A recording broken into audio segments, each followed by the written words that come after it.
أعوذ بالله من الشيطان الرجيم بسم الله الرحمن الرحيم اللهم لك الحمد حمدا كثيرا طيبا مباركا فيه اللهم صل على محمد وعلى آل محمد كما صليت على إبراهيم وعلى آل إبراهيم إنك حميد مجيد وبارك على محمد وعلى آل محمد كما باركت على إبراهيم وعلى آل إبراهيم إنك حميد مجيد أما بعد فإن خير الأمور كتاب الله وخير الهدي هدي محمد صلى الله عليه وسلم وشر الأمور محدثاتها وكل بدعة ضلالة وكل ضلالة في النار إن في خلق السماوات والأرض واختلاف الليل والنهار لآيات لأولي الألباب الذين يذكرون الله قياما وقعودا وعلى جنوبهم ويتفكرون في خلق السماوات والأرض ربنا ما خلقت هذا باطلا سبحانك فقنا عذاب النار ربنا إنك من تدخل النار فقد أخزيته وما للظالمين من أنصار ربنا إننا سمعنا مناديا ينادي للإيمان أن آمنوا بربكم فآمنا ربنا فاغفر لنا ذنوبنا وكفر عنا سيئاتنا وتوفنا مع الأبرار ربنا وآتنا ما وعدتنا على رسلك ولا تخزنا يوم القيامة إنك لا تخلف الميعاد اللهم ربنا ظلمنا أنفسنا وإن لم تغفر لنا وترحمنا لنكونن من الخاسرين اللهم ربنا لا تزغ قلوبنا بعد إذ هديتنا وهب لنا من لدنك رحمة إنك أنت الوهاب اللهم رب الناس أذهب البأس اشف أنت الشافي لا شفاء إلا شفاؤك شفاء لا يغادر سقما آمين يا رب العالمين يا حي يا قيوم برحمتك أستغيث أصلح لشاني كله لا تكلني إلى نفسي طرفة عين آج کی جو آیات ہیں آیت نمبر 175 سے آنورڈز ہیں. لاسٹ ٹائم ہمارا جو ٹاپک ہے وہ کنکلوڈ ہوا تھا اس ریکیپ کے اوپر جو کہ یہودی کرتے تھے. اللہ نے بتایا کہ جب ان کے اوپر آسمان ہم نے لا کھڑا کیا تو یہ کنکنی لگا کر اوپر دیکھتے تھے. مطلب یہ لوگ کیا تھے؟ منکر تھے. کس کے؟ حق کے، اللہ کی بات کے، اللہ کے نبی کی بات کے، اللہ کے نبی نے جو معجزات دکھائے اس کے، یہ ہر چیز کے انکاری تھے. اور پھر اللہ نے اپنی حجت تمام کی کہ اللہ نے عالم ارواح میں ہر مخلوق سے اس کی فطرت پر وعدہ لیا کہ اللہ کیا ہے؟ حق ہے، اور ہر چیز اللہ ہی کے ماتحت ہے. اور اس دنیا کی جو حقیقت ہے وہ کیا ہے؟ صرف اللہ ہی ہے. یہ وعدہ اللہ تعالیٰ نے پوری کائنات سے لے لیا. اب آج کی جو آیات ہیں ان آیات میں ایک شخص کا ذکر ہے. یہ وہ شخص تھا جو کہ بنی اسرائیل میں سے تھا، اور اللہ نے اس کو عزت دی جس طرح مشرکین مکہ کے لوگوں کو اللہ نے عزت دی، لیکن جب حق پہچاننے کی باری آئے تو وہ انکاری ہو گئے. اسی طرح یہ بھی ایک شخص تھا، اس کو بھی اللہ نے عزت دی اور یہ بھی کیا ہوا؟ انکاری ہوا. اب اس شخص کا یہاں ذکر نہیں ہے، لیکن اس پہ علماء کرام کی جو رائے ہے وہ میں آپ کو بتاتا ہوں. اعوذ باللہ من الشیطان الرجیم بسم اللہ الرحمن الرحیم وَاتْلُ عَلَيْهِمْ نَبَأَ الَّذِي آتَيْنَاهُ آيَاتِنَا فَانْسَلَخَ مِنْهَا فَأَتْبَعَهُ الشَّيْطَانُ فَكَانَ مِنَ الْغَاوِينَ. اور ان لوگوں کو اور ان لوگوں کو اس شخص کا حال پڑھ کر سنائیے کہ اس کو ہم نے اپنی آیتیں دیں، پھر وہ ان سے بالکل ہی نکل گیا، پھر شیطان اس کے پیچھے لگ گیا، سو وہ گمراہ لوگوں میں داخل ہو گیا. اب اللہ تعالیٰ رسول اللہ صلی اللہ علیہ وسلم کو کہہ رہے ہیں کہ آپ ان اپنے لوگوں کو اس شخص کے بارے میں بتائیں جس کو ہم نے اپنی آیتیں دی، پھر وہ ان سے بالکل ہی نکل گیا اور پھر شیطان اس کے پیچھے لگ گیا۔ اب آپ دیکھیں کہ سیکوینس کیا ہے۔ اللہ نے یہاں یہ نہیں کہا کہ ہم نے اس کو آیات دی اور شیطان اس کے پیچھے لگ گیا۔ اللہ نے کہا کہ اس کو آیات ملی، اس کو اللہ کی نعمتیں ملی، اللہ نے اس پہ اپنا خاص کرم کیا، اور جب اللہ نے اس پر اپنا خاص کرم کیا،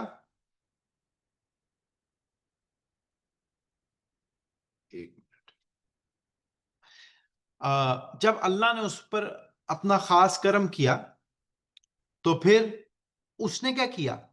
اس نے اللہ کی دی ہوئی نعمتوں کا شکر ادا نہیں کیا۔ وہ نعمت کچھ بھی تھی، وہ نعمت کیا تھی؟ اللہ نے اس کو دنیا میں عزت دی، اللہ نے اس کے کوئی معجزات دیے، اللہ نے اس کی باتوں میں تاثیر رکھی، اللہ نے اس کو خوبصورت بنایا، اللہ نے اس کو کثرت اولاد دی، مطلب جتنی نعمتیں اللہ کی آپ نام لے لیں۔ لیکن اس نے کیا کیا؟ وہ پھسل گیا، اور جب وہ پھسلا پھر شیطان نے اس کا غلبہ حاصل کر لیا۔ تو کہنے کا مطلب یہ ہے کہ شیطان آپ کے دماغ میں آئیڈیا تو ڈالتا ہے لیکن عملی طور پہ آپ سے کام شیطان نہیں کرواتا۔ اکثر لوگ کہتے ہیں کہ یار ہم سے برائی شیطان کرواتا ہے، ایسا نہیں ہے، برائی انسان خود کرتا ہے۔ رمضان کے اندر شیاطین تو قید ہوتے ہیں لیکن انسان پھر بھی برائی کرتا ہے۔ تو غرض کہنے کا یہ ہے کہ یہ انسان کے اپنے اوپر ہے، یہ اختیاری معاملہ اللہ نے انسان کو دے دیا، اور انسان ہے جو کہ پھر اس چیز پہ ڈیسیژن لیتا ہے، اور پھر وہ اس میں پھر اپنے مغلوب ہو جاتا ہے، اس پہ غلبہ آ جاتا ہے، کس کا؟ یا برائی کا یا اچھائی کا۔ یہی وجہ ہے کہ سب سے بہترین دعا کیا ہے کہ اے اللہ مجھے اسلام والی حیات دے، اور اے اللہ جب مجھے وفات دے تو ایمان پہ دے۔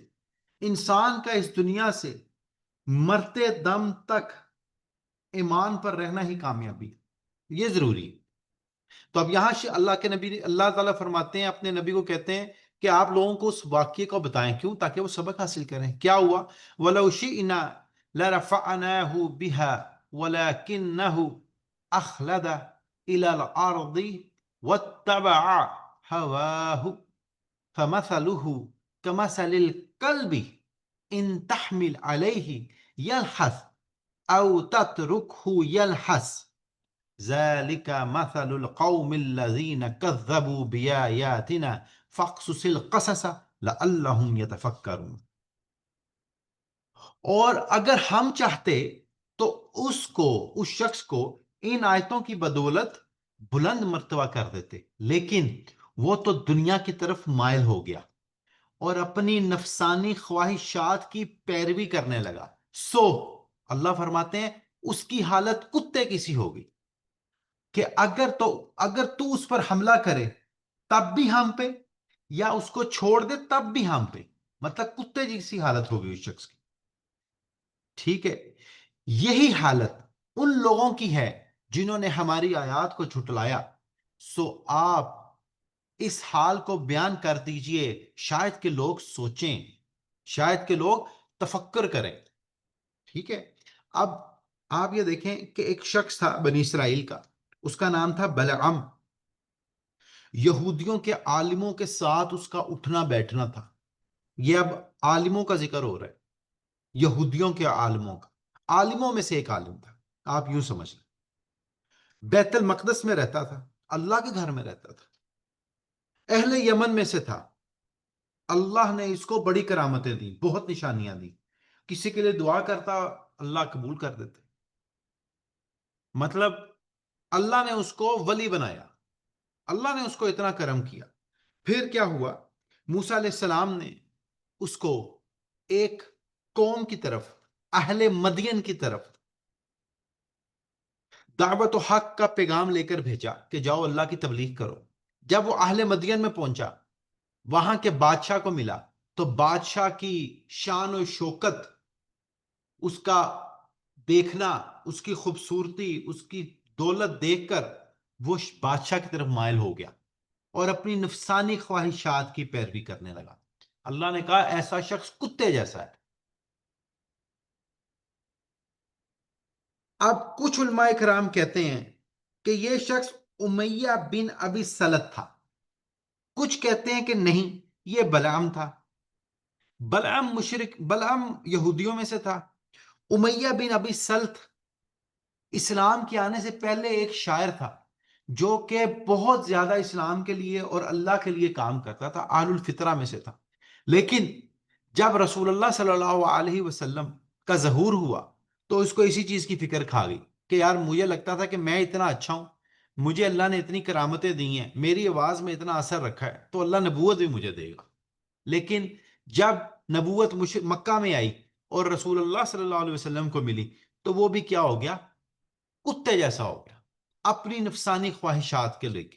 اب آپ دیکھیں کہ غرض کہنے کا یہ ہے، خواہ وہ بلعم ہو، خواہ وہ امیہ بن ابی سلط ہو، لیکن ایسا شخص جو کہ دنیا کی طرف مائل رہے گا اور اپنی خواہشوں کی پیروی کرے گا، اس کی مثال کتے جیسی ہے۔ اب کتے کی مثال کیوں ہے؟ آپ کتے کو دیکھیں کہ کتے کی زبان لٹکی ہوئی ہوتی ہے اور وہ ہر ٹائم ہانپ رہا ہوتا ہے اور اس کی زبان سے تھوک نکل رہا ہوتا ہے، رال نکل رہی ہوتی۔ اب یہ اس کی ایسی بیماری ہے کہ اس کا حل کوئی نہیں۔ اس کو آپ پانی دے دیں، کھانا دے دیں، مطلب اس کی جو زبان کا لٹکنا ہے نا، ہانپنا ہے اس کا، وہ انفائنائٹ ہے۔ اللہ نے اس جانور کو اس لیے بنایا، اور بھی اس کے فضائل ہوں گے یا کوئی اس کی خصوصیات ہوں گی، لیکن ہمارے لیے اس کی نشانی یہ ہے کیونکہ اللہ نے اس کو ایسے شخص کو کتے سے ملایا جو کہ نفسانی خواہشات کی پیروی کرتا ہے۔ مطلب کہ آپ کی حرص، لالچ اور نیت کا نہ بھرنا کیا ہے؟ لامحدود ہے۔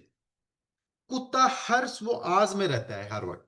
آپ دیکھیں زمین سونگتا جاتا ہے، کیا ہر ٹائم کسی طعام، کسی کھانے کی تلاش میں ہوتا ہے کہ مجھے کچھ مل جائے۔ کتے کو اگر کوئی لاش مل جائے کسی جانور کی، کسی چیز کی، وہ اس کو شیئر کر کے نہیں کھاتا اپنے جھنڈ کے ساتھ، وہ ساری چھین کے کھاتا ہے۔ کیوں؟ اس کی حوث ہے۔ کتے کو آپ پتھر ماریں، کوئی چیز ماریں، وہ وہاں سے بھاگتا نہیں ہے، وہ اس چیز کو دوبارہ سونگتا ہے کہ کہیں یہ کوئی کھانے کی چیز تو نہیں، کوئی فائدے والی چیز تو نہیں۔ تو اللہ فرماتا ہے کہ جو شخص دنیا کی طرف مائل ہوا اور اپنی نفسانی خواہشات کی پیروی کرنے لگا، اس کی مثال کیا ہے؟ کتے کی سی ہے۔ تو یہ وہ چیزیں ہیں جو کہ اللہ تعالی نے بتائی ہیں کہ ایک شخص جو یہ کرتا ہے، اب کیا ہے؟ مثال کے طور پہ آگے دیکھیں، ساء مثلا القوم الذین کذبوا بآیاتنا وانفسهم كانوا یظلمون۔ ان لوگوں کی حالت بھی بری حالت ہے جو ہماری آیات کو جھٹلاتے ہیں، وہ اپنا نقصان کرتے ہیں۔ اب آپ دیکھیں ایک شخص ہے، اس کو آپ اپنے اوپر امپلیمنٹ کر کے ہم دیکھ لیتے ہیں۔ ایک شخص ہے، وہ صبح اٹھتا ہے، نماز نہیں پڑھتا، کیا ہے؟ نفسانی خواہش ہے نا کہ میں سو جاؤں، ٹھیک ہے؟ اگلی مثال آپ خود سمجھدار ہیں۔ ایک شخص ہے اور وہ اس پہ اوور کم نہیں کرتا، نہ کوشش کرتا ہے، وہ اسی کے اوپر رہتا ہے۔ ایک شخص ہے، وہ حلال اور حرام میں تفریق نہیں کرتا اور لوگوں کا مال بھی کھاتا ہے، اور اس کے اوپر پھر وہ مستحکم ہو جاتا ہے کہ یار یہ چیز ٹھیک ہے، میرا حق ہے۔ یہ کیا ہے؟ نفسانی خواہشات۔ یہ کبھی ختم نہیں ہونی۔ تو اللہ فرماتے ہیں کہ وہ جو شخص تھا جس کا نام تھا بلعم، اس کو ہم نے اتنا کچھ دیا، لیکن اس نے کیا کیا؟ نفسانی خواہشات اور اپنی دنیا کی طرف مائل ہو گئی۔ دور حاضر میں آپ کو یہ عالم، اور دیکھیں اللہ نے عالم کی مثال دی ہے کہ یہ وہ شخص تھا جس کو ہم نے آیتیں دیں، عالم تھا، عالم۔ اب آپ دیکھیں کہ دنیا کے اندر دور حاضر میں کیا ہمارے علماء کرام کو یا ہم لوگوں کو ان آیات کا نہیں پتا؟ پتہ ہے، لیکن طرز عمل کیا ہے؟ طرز عمل یہ ہے کہ ہم اس کو اپنے فائدے کے لیے استعمال کرتے ہیں، دین کے لیے نہیں کرتے۔ سیاسی حرکات جو ہوتی ہیں، ہم دنیا کی طرف مائل ہوتے ہیں اور اپنے اپنے ایجنڈے پہ رہتے ہیں۔ یہی پستی کی نشانی ہے کہ جب انسان دنیا کی دولت کی لالچ میں پڑ جائے گا، ٹھیک ہے، وہ لالچ مطلب کیسی دنیا کی لالچ جس کا فائدہ صرف سیلف اورینٹیڈ ہے، اپنے لیے ہے، خود غرضی ہے، تو اس کی مثال کیا ہے؟ کتے جیسی۔ کیوں؟ کیونکہ وہ اس چیز کو شیئر بھی نہیں کرے گا، وہ اس چیز کو اچھی جگہ پہ انویسٹ بھی نہیں کرے گا۔ اب ایک مثال کے طور پہ شخص ہے جس کے پاس دنیا کا بڑا مال ہے، لیکن وہ اس مال سے لوگوں کو فائدہ دیتا ہے، حلال مال ہے، تو اس کی مثال ایسی نہیں ہے۔ کیوں؟ کیونکہ وہ کتے جیسا نہیں ہے۔ کتے جیسا وہی شخص ہے جو کہ صرف دنیا کی طرف مائل ہو کر اپنی نفسانی خواہشات میں پڑا رہے۔ تو یہ مثال ہر عام اور خاص، ہر عالم اور ہر عام شخص کے اوپر فٹ ان بیٹھتی ہے، اور ہر ایک کو اپنا محاطہ دیے ہوئے سرکمسٹانسز میں خود کرنا ہے، ٹھیک ہے۔ ابھی یہ پیچھے جو غزہ کانفرنسز ہوئیں، جو کچھ بھی ہوا، ہر شخص کو کسی بھی چیز کے ساتھ الائن ہوتے ہوئے یا سائڈ لیتے ہوئے بھی اپنا احاطہ خود کرنا ہے کہ اس کا سیلف انٹرسٹ کیا ہے اس میں۔ یہ بڑا ضروری ہے، اور یہ اتنا خطرناک دور ہے کہ آپ فرق نہیں کر سکتے حق میں اور باطل میں، ٹھیک ہے۔ یہ بڑا مشکل ہے، اور اس میں بڑا پھونک پھونک کے چلنا ہے۔ یہی وجہ ہے کہ اللہ نے اپنے نبی کو کہا کہ آپ یہ واقعات لوگوں کو پڑھ کے سنائیں کہ بلعام کا کیا حال ہوا۔ یہ اسی لیے سنائیں تاکہ لوگ اپنے اپنے فوائد کو چھوڑ کر دین کے فوائد کی طرف آئیں۔ اب یہ جو آج کی اگلی آیات ہیں وہ کیا ہیں؟ من یہد اللہ فہو المہتدی، جس کو اللہ ہدایت کرتا ہے سو ہدایت پانے والا وہی ہوتا ہے۔ وَمَن يُضْلِلْ فَأُولَئِكَ هُمُ الْخَاسِرُونَ، اور جس کو وہ گمراہ کر دے تو ایسے لوگ خسارے میں پڑ جاتے ہیں۔ ہم یہی دعا پڑھتے ہیں نا عشاء کے اندر بھی، اللہم اہدنی فی من ہدیت وعافنی فی من عافیت وتولنی فی من تولیت۔ اس میں بھی تو یہی ہے نا کہ اے اللہ اگر تو کسی کو عزت دے اس کو کوئی ذلیل نہیں کر سکتا، اور اے اللہ اگر تو کسی کو ذلیل کر دے تو پوری قوم بھی اس کو مل کر عزت نہیں دے سکتی۔ اب یہاں اللہ فرماتے ہیں کہ اگر اللہ کسی کو ہدایت دے تو وہ ہدایت پہ ہے، اور اگر اللہ کسی کو گمراہ کر دے تو وہ خاسرین میں ہو گیا، خسارہ ہو گیا اس کا۔ اب خسارہ کیا ہے؟ وَالْعَصْرِ إِنَّ الْإِنسَانَ لَفِي خُسْرٍ، اللہ نے قسم کھائی زمانے کی، عصر کی، کہ سب کی ساری انسانیت خسارے میں۔ کس کے علاوہ؟ وہ چار خصوصیات جو ایمان لائے، صالح عمل کیے، حق کے ساتھ رہے اور صبر پہ رہے۔ تو دور حاضر میں ہر شخص دعویٰ کرتا ہے کہ میں ایمان لایا ہوں، صالح عمل کیے ہیں۔ حق اور صبر یہ دو ایسے ایلیمنٹ ہیں جو کہ انسانیت اور دور حاضر کے مسلمان میں ایریا فار امپروومنٹ ہے۔ تو خسارے سے بچنے کا یہی طریقہ، اور خسارہ کس کا ہے؟ وہ لوگ جو گمراہ ہوگا، ٹھیک، انہی کا خسارہ۔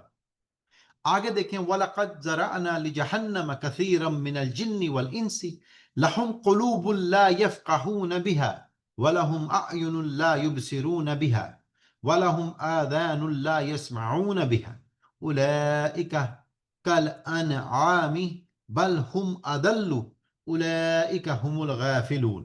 اور ہم نے ایسے بہت سے جن اور انسان دوزخ کے لیے پیدا کیے ہیں، جن کے دل ایسے ہیں جن سے نہیں سمجھتے، اور جن کی آنکھیں ایسی ہیں جن سے نہیں دیکھتے، جن کے کان ایسے ہیں جن سے نہیں سنتے۔ یہ لوگ جو چوپاہوں کی طرح ہیں، مطلب جانوروں کی طرح ہیں، بلکہ یہ لوگ زیادہ بے راہ ہیں، یہ لوگ غافل ہیں۔ اللہ نے کہا یہ جانور ہیں، بلکہ جانور سے بھی بدتر۔ کیوں؟ جانور کو تو حق اور باطل کا فرق ہی نہیں پتا، انسان کو تو اللہ نے بتایا، تو اس لیے اللہ فرماتے ہیں کہ یہ جانور سے بھی بدتر ہے، ٹھیک ہے۔ اور یہاں پہلی آیت کیا ہے کہ جس کو اللہ ہدایت کرے اس کی گمراہ نہیں کر سکتا، ٹھیک ہے۔ ہم ایک حدیث ابن مسعود رضی اللہ تعالیٰ عنہ سے ہے، یہ آپ جمعے میں بھی اکثر سنتے ہیں، وہ کیا تھا؟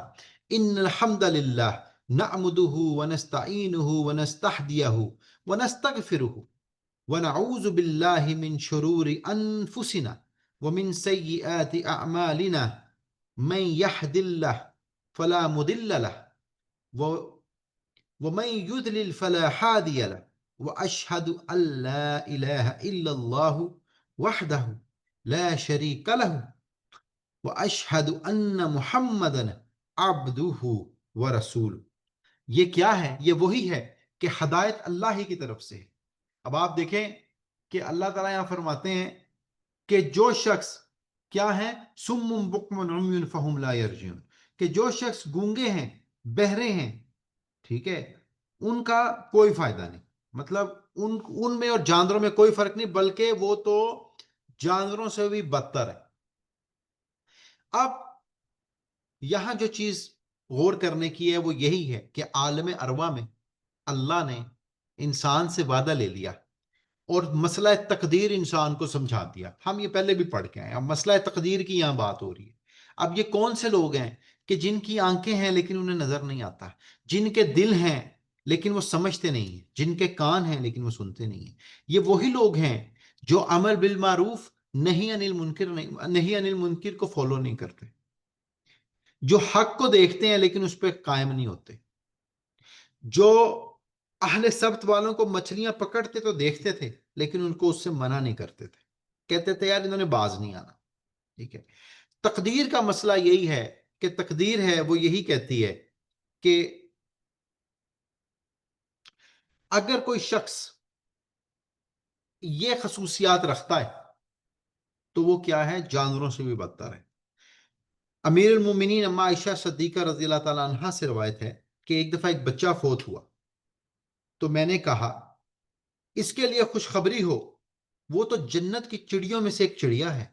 تو رسول اللہ صلی اللہ علیہ وسلم نے فرمایا کیا تم نہیں جانتی کہ اللہ نے جنت کو پیدا کیا اور دوزخ کو پیدا کیا اور اس کے لیے بھی اس میں جانے والے بنائے؟ جیسے یہاں اللہ نے بتا رہے ہیں کہ اللہ نے بہت سے جن اور انسان دوزخ کے لیے بنائے اور اس کے لیے بھی اس میں رہنے والے بنائے. اب یہ مسئلہ تقدیر ہے کہ اللہ نے جنت جہنم اور جنت کے لیے انسان اور جن پہلے بنا دیے. ٹھیک ہے. حدیث میں آتا ہے کہ جب انسان پیدا ہوتا ہے تو انسان کا رزق، اس کی عمر، نیک ہوگا یا بد ہوگا یا کیسے مال کرے گا، یہ لکھ دیا جاتا ہے. اسی لیے انسان کو چاہیے کہ وہ جب بھی اللہ سے دعائیں کرے آخرت اورینٹڈ کرے کہ اے اللہ کہ میرا خاتمہ ایمان پہ کر. بہت سے شخص ایسے ہیں جن کی دنیا بہت اچھی لیکن اس کا خاتمہ ایمان پہ نہیں ہوتا. تو ایمان پر خاتمہ ہونا جو ہم نماز جنازہ میں بھی پڑھتے ہیں، اللہم من احییتہ منا فاحیہ علی الاسلام ومن توفیتہ منا فتوفہ علی الایمان. یہ اتنی اہم دعا ہے کہ سارا مسئلہ تقدیر اس کے اوپر ہے. یہ پچھلے دنوں حسین بھائی نے مجھے ایک واقعہ سنایا کہ طارق مسعود صاحب کہتے ہیں کہ ایک دفعہ ان کو مکہ میں ایک شخص ملا جو کہ وہاں رو رو کر ایک ہی دعا کرتا تھا کہ اے اللہ میرا خاتمہ ایمان پہ کر، اے اللہ میرا خاتمہ ایمان پہ کر، اے اللہ میرا خاتمہ ایمان پہ کر. تو طارق مسعود صاحب نے کہا اس کو کہ مطلب باقی بھی تو چیزیں، تم خالی یہی کیوں مانگتے ہو؟ پھر اس نے بتایا کہ اس کا ایک بھائی تھا جو کہ حافظ تھا غالباً، لیکن جب وہ مرا، وہ مرنے سے پہلے مرتد مرا. وہ یہ کہہ کے مرا کہ میں اسلام کے اوپر نہیں. تو کوئی شخص اگر لائیو نمازیں پڑھ رہا ہے، نیک اعمال کر رہا ہے، سارا کچھ کر رہا ہے، تو اس کو یہ نہیں چاہیے کہ وہ اس کے اوپر فخر کرتا پھرے. وہ اللہ کا شکر ادا کرے اور اللہ سے یہ دعا مانگتا رہے تاکہ اللہ اس کا خاتمہ ایمان پر کرے، نہ کہ وہ بلعم جیسا ہو، نہ کہ وہ امیہ بن ابی سلط جیسا ہو، نہ کہ وہ خالد بن ولید کے باپ جیسا ہو. ٹھیک ہے. جن کو دین کی سمجھ تو تھی لیکن ان کا خاتمہ ایمان پہ نہیں ہوا. تو مسئلہ تقدیر یہی کہتا ہے کہ ہر انسان کو اعمال لکھ دیے گئے ہیں. صحابہ نے رسول اللہ صلی اللہ علیہ وسلم سے یہ پوچھا بھی کہ اگر سارا کچھ لکھ دیا گیا ہے تو ہمیں اعمال کرنے کی کیا ضرورت ہے؟ تو آپ نے فرمایا کہ انسان محنت کرتا ہے اور اس کا نیت، اس کا عمل اس کو پھر جنت کی طرف لے جاتا ہے، اور انسان پھر برائی کرتا ہے کہ اس کی برائی اس کو جہنم کی طرف لے جاتی ہے. اگر آپ ساری باتوں کو سم اپ کریں تو وہ کیا ہے کہ دین گزار اچھا طریقہ کیا ہے دنیا گزارنے کا؟ اپنی محفلیں اپنی صحبتیں اچھی رکھیں. اگر آپ اللہ والوں میں بیٹھیں گے اچھی باتیں سنیں گے تو آپ کا خاتمہ انشاءاللہ ایمان پہ ہوگا. کیوں؟ کیونکہ کوئی فتنے والی بات نہیں ہوگی, کوئی کنٹروورشل بات نہیں ہوگی, کوئی ایسی بات نہیں ہوگی جو کہ آپ کو ڈیویٹ کرے. ایسے لوگوں کے پوڈ کاسٹ نہ سنیں جو کہ صرف سپائس لے کے آئیں, مرچیں لے کے آئیں اور فضول باتیں کریں. ایسی چیزوں کو مت سنیں جو کہ آپ کو, آپ کے ایمان کو اور آپ کی چیزوں کو شک میں ڈال دیں. اللہ مجھے اور آپ کو دنیا میں ایمان پہ رکھے اور ہمارا خاتمہ بھی ایمان کے اوپر کرے. سبحانک اللہم و بحمدک اشہد ان لا الہ الا انت استغفرک و اتوب الیک. جزاک اللہ خان صاحب.